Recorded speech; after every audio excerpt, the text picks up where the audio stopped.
Hello everyone, welcome to our channel the unreal couple. అందరూ ఎలా ఉన్నారు? మేమైతే చాలా బాగున్నాం. మేము ఛానల్ స్టార్ట్ చేసి చాలా రోజులైనా ఇదే మా ఫస్ట్ వ్లాగ్. ఇప్పటి నుంచి రెగ్యులర్గా వీడియోస్ పోస్ట్ చేయడానికి ట్రై చేస్తాం. ఈరోజు వ్లాగ్లో మనం బెంగళూరు నుంచి చిక్బల్లాపూర్లో ఉన్న ఆదియోగి స్టాచ్యూ దగ్గరికి వెళ్దాం. ఈషా ఫౌండేషన్లో ఉన్న ఈ ఆదియోగి స్టాచ్యూ మనకి బెంగళూరు వైట్ఫీల్డ్ నుంచి అప్రాక్సిమేట్లీ 75 కిలోమీటర్స్ దూరంలో వస్తుంది. ఈషా ఫౌండేషన్కి మనం 2 వేస్లో వెళ్ళొచ్చు. ఒకటి చిక్బల్లాపూర్ సిటీ మీదుగా వెళ్ళొచ్చు, ఇంకోటి బెంగళూరు టు హైదరాబాద్ హైవే మీదుగా కూడా వెళ్ళొచ్చు. మీకు తెలిసిందే కదా బెంగళూరులో వీకెండ్స్ క్రౌడ్ అండ్ ట్రాఫిక్ ఎలా ఉంటుందో. సో క్రౌడ్ని ట్రాఫిక్ని అవాయిడ్ చేద్దామని చెప్పి ఎర్లీ మార్నింగ్ 5:45కి బయలుదేరాం. అరౌండ్ 7:30కి రీచ్ అయ్యాం. బై బస్ ట్రావెల్ చేద్దాం అనుకునే వాళ్ళు మెజెస్టిక్ నుంచి చిక్బల్లాపూర్కి బస్సులో వెళ్ళి అక్కడ నుంచి షేర్ ఆటో తీసుకొని ఆదియోగి స్టాచ్యూ దగ్గరికి వెళ్ళొచ్చు.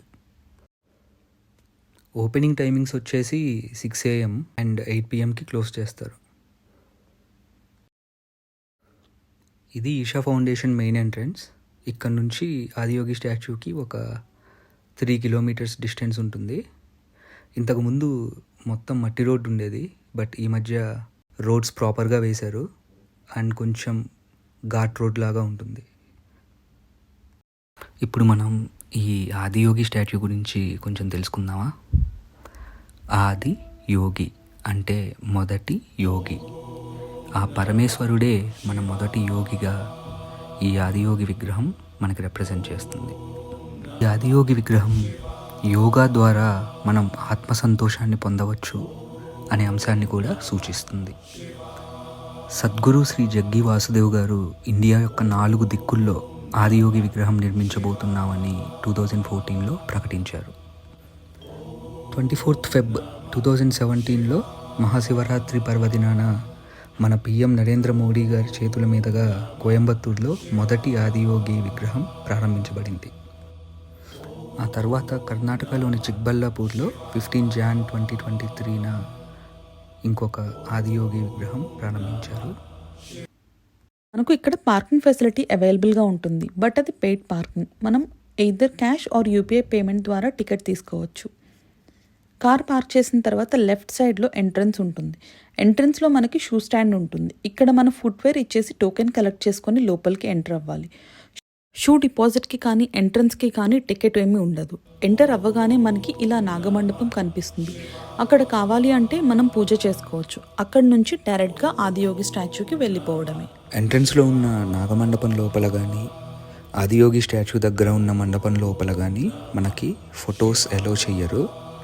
సో లోపల నుంచి ఫొటోస్ తీసుకోకూడదు, బయట నుంచి ఎన్ని ఫొటోస్ అయినా తీసుకోవచ్చు. మేము వెళ్ళింది ఎర్లీ మార్నింగ్ కాబట్టి క్రౌడ్ అస్సలు లేదు. చుట్టూ హిల్స్ మధ్యలో ఆ 112 feet ఆదియోగి స్టాట్యూ చూడటానికి చాలా బాగుంది. ఆదియోగి స్టాట్యూ 112 అడుగులు ఎత్తుంటుంది. ఈ 112 అనేది మన హ్యూమన్ సిస్టంలో ఉన్న 112 చక్రాలని సూచిస్తుంది. అలాగే 112 విధాలుగా మోక్షం ఎలా పొందాలి అనే విషయాన్ని కూడా ఈ ఆదియోగి విగ్రహం సూచిస్తుంది. ఆదియోగి స్టాచ్యూ ముందు మనకు ఒక పెద్ద నందీశ్వరుడు ఉంటాడు. స్టాచ్యూ కింద ఉన్న టెంపుల్లో మనం కాలసర్ప సేవ చేయించుకోవచ్చు. ఆ పూజకు కావాల్సిన ఐటమ్స్ అన్నీ అక్కడే దొరుకుతాయి. ఆ పూజా ప్రాసెస్ అంతా మనకు అక్కడ ఉన్న వాళ్ళు ఎక్స్ప్లెయిన్ చేస్తారు. సో వాళ్ళు చెప్పిన విధంగా పూజ చేసుకోవచ్చు. మేము వెళ్ళిన టైంలో శివరాత్రి ప్రిపరేషన్స్ జరుగుతూ ఉన్నాయి. సో మమ్మల్ని పైకి అలౌ చేయలేదు. చుట్టూ కొండలు మధ్యలో అలా ఆదియోగి స్టాచ్యూని చూస్తూ కూర్చుంటే చాలా పీస్ఫుల్గా ఉంది. మనం రిటర్న్ వచ్చేటప్పుడు లెఫ్ట్ సైడ్ షూ కలెక్ట్ చేసుకోవచ్చు. అక్కడే వాష్రూమ్స్ కూడా అవైలబుల్గా ఉన్నాయి. అండ్ ఏదైనా ఫుడ్ తినాలన్నా కపుల్ ఆఫ్ ఫుడ్ ప్లేసెస్ కూడా ఉన్నాయి. ఇక్కడ ఏమాత్రం మిస్ అవ్వకూడని ఈవెంట్ వచ్చేసి లేజర్ షో. రోజు 7 PMకి ఒక 15 minutes పాటు లేజర్ షో ఉంటుంది.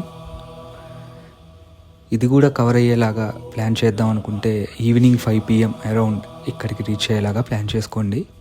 సో దట్ లేజర్ షో కూడా కవర్ చేసుకొని వెళ్ళొచ్చు. That's all for this video. మీకు ఈ వీడియో ఇన్ఫర్మేటివ్గా ఉందని అనుకుంటున్నాం. మీకు మా కంటెంట్ నచ్చితే ఈ అన్రియల్ కపుల్ని సబ్స్క్రైబ్ చేసి ఎంకరేజ్ చేయొచ్చు కదా.